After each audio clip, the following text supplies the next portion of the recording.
Hello Ferndale, this is your Mayor Melanie Piana.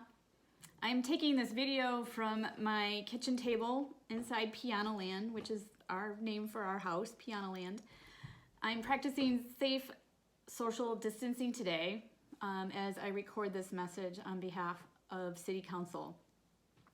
I'm reaching out to make two announcements. But before I make those two announcements, I wanted to express how proud I am of our community since the declaration of state of emergency by our governor. Your state and county government and our federal government have asked us to, each of us, to make sacrifices to slow the spread of the coronavirus so as not to overwhelm our medical system. I know these sacrifices are causing serious disruptions to our lives, our work, and our small businesses. This pandemic is causing anxiety in all of us, more so for our most vulnerable in the community who may lack access to adequate food, our senior citizens, and perhaps your neighbors were recently laid off of work because their business had to close.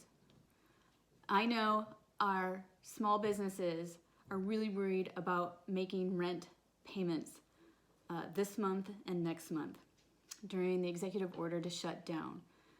So our concern is real. We're feeling it. I feel it. And I just wanted to say we're in this together. City Council and I are working very closely with city staff to digest and understand the information coming from our higher levels of government. And I have to tell you, it's coming down quickly, and it comes, and sometimes it changes on the hour. We are really working hard to provide accurate and timely information, answer your questions, and post those answers as soon as possible, not only for our residents, but for our business community as well. Our Downtown Development Authority is in regular contact with our business owners during the shutdown period, not only focusing on keeping people safe, but also about recovery efforts that are needed ahead. And some of the examples that we're doing to help our businesses is putting in the 30-minute parking so that people can easily come up and get takeout or businesses can deliver their food. Our community is pulling together in so many ways, from people helping other people find jobs, deliver food, even make wellness checks on your neighbors. We are definitely a strong force when we work together and support one another, which is what Ferndale always does during a time of difficulty. So many ideas are merging. I read them on Facebook. People are texting me and private messaging me about how we can stay connected, socially connected, but not physically. How do we stay 6 feet apart? How do we find new solutions for those who are in need? We are truly finding inspiration in one another, sharing ideas during this dark time. We need your compassion and support now more than ever. So Ferndale, you make me proud. Moving on to my first announcement, on behalf of the City Council, I am now declaring a state of emergency in the city of Ferndale.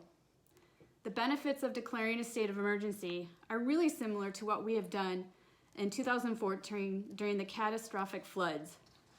Declaring a local state of emergency in the city helps us access state and federal emergency funds if and when they come available. The state of emergency also provides cities' emergency services greater access to resources and staffing, ensuring that police and fire departments are well equipped to offer critical response and life-saving services to our community during a high-need situation. This is very similar to what other cities are doing in the county. Oak Park declared a state of emergency, as well as the city of Berkeley, and I suspect all the cities are following suit, including Ferndale. The second announcement I am super excited to make. Jack and Annette Aronson have made another generous donation to our Ferndale community. You may know that Jack and Annette had Garden Fresh Foods, but they also started another business called Clean Plate Planet Foods. Jack makes fresh food safer and it lasts longer, just like his famous salsa.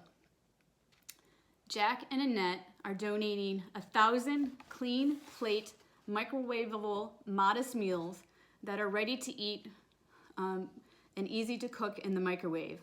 These mini meals are tasty and they stay fresh longer and are free of preservatives, and they are healthy foods. They include like chicken and broccoli and rice, and so there's 3 options for the donation. These meals will go to our most vulnerable Ferndale senior citizens. More details are going to come about how we're going to distribute these meals, but we will need volunteers to assist. I hope I can count on healthy residents to help our seniors get these meals. We guarantee that we will practice the safe distancing of 10 people or less and 6 feet apart, because these are going to be one-on-one deliveries for many of our seniors. And I know many of you want to help in any way that you can, and so when the call comes for volunteers, I hope you'll sign up. Council and I, along with our dedicated city administrative staff, are working hard to ensure you trust your local government. Timely information, open and honest, and being frank about what is happening is how we do that. It's been part of who I am, it's part of my service to our community, and I hope you feel that too with your local government. While the coronavirus is disruptive, I want to remind everyone that this is short-term and temporary. We have recovered from floods, we have recovered from power outages and heat waves and the housing crash. Coming together like we have in the past is how we are going to get through this one too. And I'm counting on everyone, and thank you. On a final note, I just want to say happy St. Patty's Day. Our corned beef and cabbage has been cooking in the crock pot all day. It smells delicious in here, and I wish I could share some with a little bit with all of you. We are going to celebrate quietly in our home tonight. With that, please remain calm, stay 6 feet apart, wash your hands, stay healthy, be compassionate, and a good neighbor. Thank you.